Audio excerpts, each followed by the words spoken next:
Seorang mukmin tahu dunia hanya fasilitas saja untuk mengejar akhirat. Akhirat yang abadi, teman-teman. Akhirat yang abadi, kejar di sana. Walad darul akhiratul lahiyal hayawan, kata Allah. Darul akhirah, tempat akhirat adalah kehidupan yang abadi. Di akhirat, kata Nabi SAW, kalau seorang mukmin masuk ke dalam surga, tidak ada capek, tidak ada capek, nggak ada gangguan orang, nggak ada sedih, nggak ada penyakit, nggak ada buang air besar, nggak ada buang air kecil. Makanan dan minuman yang dimakan ahli surga yang tidak dibutuhkan oleh tubuhnya akan keluar dalam bentuk keringat yang lebih wangi dari bau kasturi. Nggak ada lagi masa tua, nggak ada masa anak-anak. Semuanya berumur 33 tahun dan semua laki-laki akan kembali kepada poster ayahnya Adam 60 siku ke langit 27,5 meter, dan semua perempuan kembali kepada poster ibunya Hawa 40 siku ke langit 17,5 meter. Nggak lebih ya daripada itu, dan tidak pendek tidak tinggi. Jadi teman-teman yang pendek nggak usah khawatir. Ini cuma dunia. Sampai orang beriman pun tahu kalau ada orang lahir dalam kondisi fisiknya luar biasa, matanya buta, telinganya tuli, tangannya, kakinya semua putus, gitu kan? Itu tetap bagi orang beriman punya nilai, karena itu cuma dunia. Begitu dia meninggal, jasadnya akan dimakan oleh tanah, sebagaimana sabda Nabi SAW, semua jasad kalian akan dimakan oleh tanah kecuali tulang ekor kalian yang darinya Allah akan tumbuhkan kalian. Di akhirat ditumbuhkan jasad yang baru. Itu yang akan hidup bersama kita di surga atau di neraka, gitu kan? Jadi ini cuma dunia sebentar. Untuk apa dikejar, teman-teman sekalian? Ingat, Nabi SAW pernah keluar dalam hadis Bukhari dari masjid beliau, kemudian beliau menggambar kotak.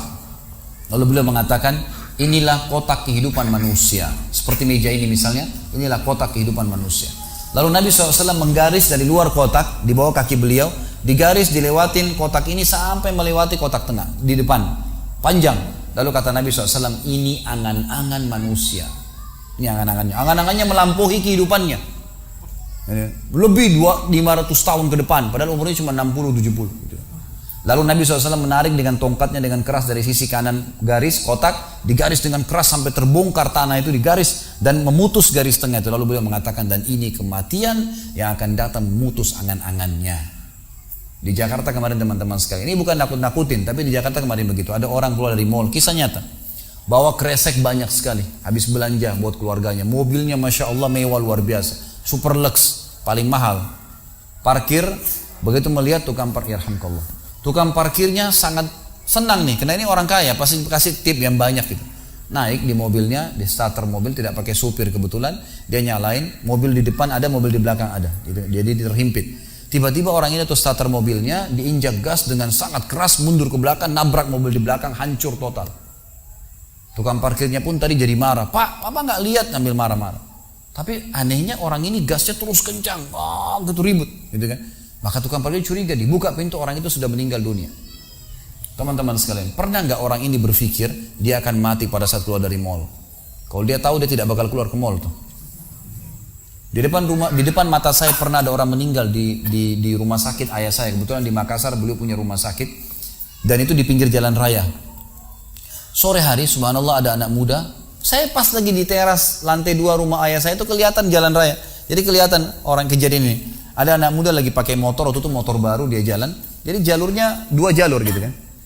Rupanya motor ini motor itu dari arah sana. Kemudian di sini ada mobil pick up yang pelan jalannya gitu. Ada mobil truk pelan jalannya. Di belakang ini rupanya ada mobil truk pelan, di belakangnya ada mobil pick up. Mobil pick up ini mungkin kena terganggu. Dia bukan ngelewatin dari kiri, dia keluar ke jalur sebelah. Keluar, motor yang tadi lagi kencang dia kayak sangka tabrak, meninggal di tempat. Jatuh tergeletak, motornya dibawa, dicek di rumah sakit ayah saya di klinik, ternyata sudah meninggal dunia. Saya lihat orang itu subhanallah tergeletak. Ada beberapa produk yang dia bawa di motornya. Lalu saya bertanya, saya muhasabah sendiri.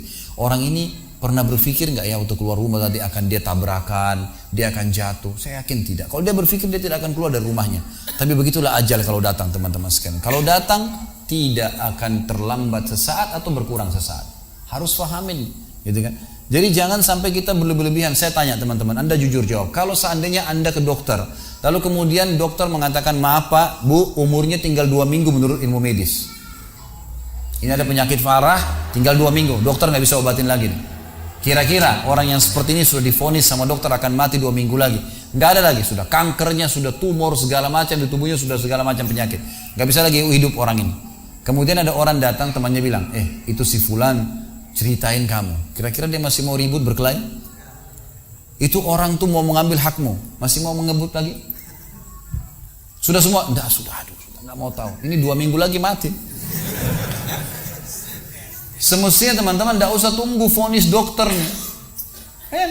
Siapa yang bisa jamin sekarang di masjid ini teman-teman ada dari tembok ini tiba-tiba malaikat maut, saya lihat antum tidak lihat, orang roh saya tinggal dikenang. Khalid Basalamah pernah ceramah, selesai. Dan anda juga bisa begitu setiap saat. Bagaimana orang bisa tenang nih dalam kemaksiatan kepada Allah sementara setiap saat malaikat maut bisa datang jemput dia dan ada hisab semuanya. Ini bahaya sekali. Baik, saya pernah mengadakan pelatihan teman-teman sekalian di masjid yang besar. Masya Allah mungkin seperti ini malah lebih besar. Lantai 2 juga seperti ini dan penuh. Di lantai 2 itu ada banyak ibu-ibu akhwatnya. Saya bicara masalah kematian selama 2 jam materi lengkap. Kemudian setelah itu sebelumnya saya bilang sama panitia tolong supaya lebih hidup suasananya, siapkan kebutuhan jenazah, meja, kain kafan sama menyan-menyannya semua. Kemudian di sebelah masjid buatin liang lahat. Baik Ustaz, dibuatlah. Selesai saya ceramah 2 jam, saya bilang, Bapak Ibu sekalian, saya mau ajak anda 5 menit coba menjadi jenazah. Ada yang mau? Sempat ada yang angkat tangan depan saya. Kebetulan teman kita ini, saudara kita tukang batu. Adiknya dia kembar anak SMA sering ikut pengajian saya gitu. Dia hadir juga. Dia bilang, saya Ustaz. Baik, silahkan. Pak, saya minta tolong satu hal ya. Kalau Bapak naik nanti di atas meja ini, dibungkus dengan kain kafan oleh panitia, tutup mata anda dan bayangkan anda sudah mati dan dengarkan apa yang saya ucapkan. Baik Ustaz, baik. Saya juga bilang sama panitia di atas masjid waktu itu, ibu-ibu, silakan kalau ibu mau coba, panitia tolong bantu. Saya sudah pandu waktu sebelum pengajian. Ringkasnya adalah dia naik. Subhanallah, begitu dia naik, Bapak Ibu sekalian, orang ini naik di atas meja, begitu tutup matanya dan ditempelin kain kafan di pipinya. Ini kain kafan asli kita beli. Ditempel di pipinya, langsung dia nangis. Nangis dia, terisak-isak. Lalu kemudian panitia taruh tangannya di dadanya, harus dibungkus gitu kan. Lalu saya bilang, Pak, coba renungin sekarang anda sudah mati dan hiruk-pikuk di masjid ini ada orang nangis. Kebetulan adiknya dia yang kembar ini murid saya duduk di sebelah kiri kanannya dan membayangkan benar kakaknya meninggal. Mereka betul-betul menangis gitu. Ada jemaah-jemaah juga yang lain pada nangis. Hanya saya bilang hiruk-pikuk masjid ini yang sedang menangis, ada yang sedang ngobrol. Ini anggap di rumah anda pada saat anda meninggal dunia. Dan anda tidak bisa protes. Gak bisa bilang saya tidak mau, jangan ribut, gak bisa lagi. Udah. Panitia pun menaruh tangan kanan di atas tangan kiri, kita nggak bisa protes taruh di dada. Dibungkus dengan kain kafan pun nggak bisa.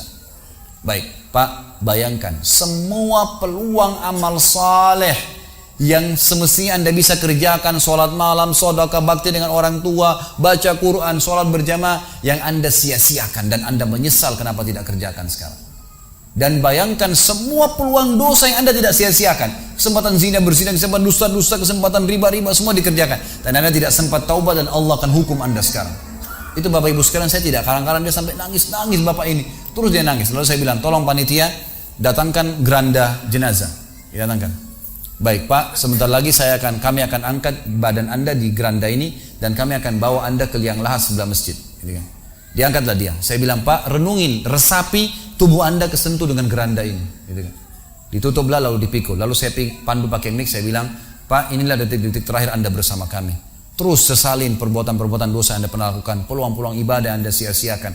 Sampai tiba di luar masjid, saya turun ke liang lahat, saya buatin sendiri tanah, kemudian saya buatin kuburan, lalu diturunkan dia. Setelah diturunkan, saya suruh tutup matanya, kemudian ditutup dengan kain. Saya keluar, lalu saya pakai mic, saya bilang, Pak, buka matanya. Inilah rumah anda sekarang. Walaupun rumah anda 1000 kali 1000 meter di dunia, kembali ke 1 kali 2 meter. Ini tempat anda sekarang. Dan sebentar lagi malaikat akan datang menanyakan kepada anda pertanyaan yang anda sudah tahu. Selesai. Berapa mungkin sekitar hitungan detik. Ini semua proses kurang dari 5 menit teman-teman sekalian. Lalu saya bilang, buka. Dibuka kain tersebut. Lalu saya bilang, teman panitia bantu. Bapak ini keluar dia. Waktu dia keluar dari kuburan liang lahat itu teman-teman, sempoyongan. Kayak orang yang sudah pusing gitu. Keluar. Kemudian saya bawa ke masjid, saya pegang tangannya masuk ke masjid, duduk. Lalu saya kasih mic, Pak, tolong ceritakan pengalamannya kepada jemaah jadi jenazah 5 menit. Itu dia pegang mic, gemetaran. Ustaz, saya tobat, saya durhaka sama orang tua, saya nggak sholat, saya begini. Ini dia lupain, ada ribuan jemaah depannya nih. Dia nangis-nangis, sebutin semua kesalahannya. Semua pada banyak ikut nangis. Dia kayak orang ketakutan betul, gitu kan? Baik, selesai. Saya panggil siapa lagi yang mau coba? 2, 3, 4 orang. Rata-rata semua begitu keadaannya. Gitu kan? Alhamdulillah mereka sadar seketika pada saat itu. Lalu kemudian saya bilang, penutupan, ada bahkan ibu-ibu yang coba di atas pingsan, ibu itu. Kita bukan nakut-nakutin, tapi memang saya praktekin. Lalu saya bilang begini, Bapak Ibu sekalian, sebagai penutup acara saya bilang pada saat itu, bahwasanya ini hanya praktek jadi jenazah. Tapi ini ya akan datang satu waktu Anda dibungkus kain kafan tidak bisa kembali lagi. Sekarang masih bisa kembali beramal soleh. Dan ini pernah diperingatkan oleh Hasan Basri rahimahullah. Beliau pernah ngantar jenazah diikuti oleh seseorang. Lalu Hasan Basri tanya, wahai fulan, kalau seandainya jenazah ini tiba-tiba hidup sekarang, apa yang dia kerjakan? Kata orang ini, tentu dia akan sholat, dia akan puasa, dia akan ngaji, dia akan kerjakan ibadah-ibadah. Kata Hasan Basri, kenapa? Dia bilang karena dia sudah mati, dia tahu nilainya ibadah itu. Kata Hasan Basri, yang kau ucapkan benar, tapi di depan matamu ini tidak bisa hidup lagi. Kamu sekarang masih hidup, kerjakan seperti dia kalau dia hidup. Jangan tunggu itu, gitu kan? Ingat teman-teman, pujian teman, ancaman teman, atau orang sekitar kita hanya sepanjang lidahnya. Kamu hebat ya, kamu kaya ya, kamu gagah ya, kamu cantik ya, sepanjang lidahnya demi Allah. Mau apa itu? Apa yang mau direbut? Orang-orang setengah mati sholat malam sejam 2 jam, besok ceritain ke orang hanya butuh pujian sepanjang lidah dia. Untuk apa? Teman-teman yang suka riak nih, saya ajarin caranya gampang. Ada caranya gampang. Kalau Anda besok pagi mau cerita kepada teman-teman Anda di kantor atau tempat, saya sholat tadi malam, sholat malam, gak usah tunggu besok pagi setengah mati, ngantuk-ngantuk nanti malam bangun. Jam 2 malam sebentar datangin rumah teman yang jadi target, ketok pintunya, nih saya mau sholat, lihat ya. Selesai, gitu kan. Untuk apa nunggu besok setengah mati, gitu kan. Gak ada gunanya riak, pujian orang sepanjang lidahnya, jangan, gitu kan. Gak ada gunanya. Jadi teman-teman sekalian sadarilah mati akan datang dan jadilah seperti Bilal radhiyallahu anhu, sahabat Nabi yang mulia, waktu ditanya, "Ma ra'yuka bil maut?" Apa pendapat Anda dengan kematian? Kata beliau, "Marhaban bil maut." Selamat datang kematian. Apa yang saya mau takutin? Apa yang dia mau takutin kalau selama hidupnya dari bangun tidur sampai tidur semua ketaatan? Pastilah terbalik, orang rindu, gitu kan? Orang mukmin itu rindu. Waktu terjadi perang Yarmuk tahun 14 Hijriah. Waktu itu dipimpin oleh Khalid bin Walid dengan di situ di dalam pasukan ada Sa'id bin Zaid. Sa'id bin Zaid salah satu yang dijamin masuk surga. Teman-teman bisa nonton serialnya di website di www.khalidbasalamah.com, ada serial sahabat. Saya ceritakan di situ ceritanya. Jadi kata Sa'id bin Zaid, waktu kami berhadapan dengan pasukan Bizantium, Romawi, Nasrani ini, mereka jumlahnya 120.000 orang, dipimpin oleh pendeta-pendeta dengan salib-salib yang besar dari emas. Lalu mereka memukul pedang-pedang mereka di perisai mereka sambil melantunkan yel-yel mereka sehingga membuat kami pun sempat nyali kami ciut, gitu kata Sa'id bin Zaid. Lalu subhanallah datanglah Abu Ubaidah bin Jarrah, pimpinan perang yang lain, mengatakan, ya muslimin beginilah, begitulah, semangatlah, pahala jihad disampaikan. Lalu tiba-tiba ada satu orang yang membakar semangat kami. Satu orang, dia datang mengatakan, wahai Abu Ubaidah, pimpinannya, wahai Abu Ubaidah, saya sekarang sudah tidak sabar, mau mati syahid, saya mau masuk sekarang ke sana. Gitu kan. Ada pesanmu untuk Rasulullah SAW? Ada pesan tidak untuk Nabi? Saya sudah tahu saya akan mati nih. Kata Abu Ubaidah, sampaikan salam kami dan kami memperjuangkan agamanya.